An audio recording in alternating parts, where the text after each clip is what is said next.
بسم الله الرحمن الرحيم. السلام عليكم ورحمة الله وبركاته. ايه هي احلى الاوقات اللي قضيتها مع ولادي؟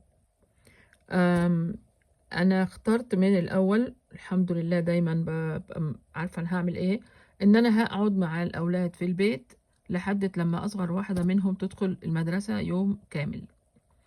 فالوقت ده خد حوالي 10 سنين.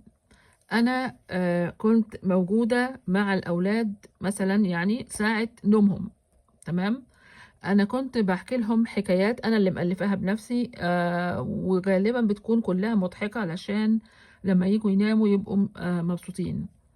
وكمان ازاي ان انا جمعت بعد كده القصص دي بناء على طلبهم في كتاب. والكتاب ده بنتي الصغيرة طلبت ان هي ترسم الرسومات التوضيحية بتاعته.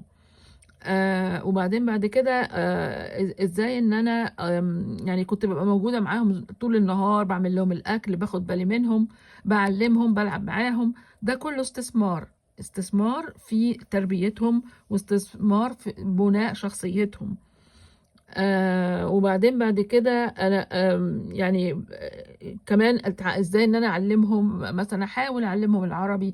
طبعا كل القرآن السور القصيرة كلها يتعلموها من امهم طبعا. والحمد لله انا مش ندمانة خالص على الموضوع ده، وبنصح كل واحدة مهما كان الكارير بتاعها انها تركز الاول في بيتها واولادها، وبعدين تبقى تشوف المستقبل. وربنا يوفقنا جميعا.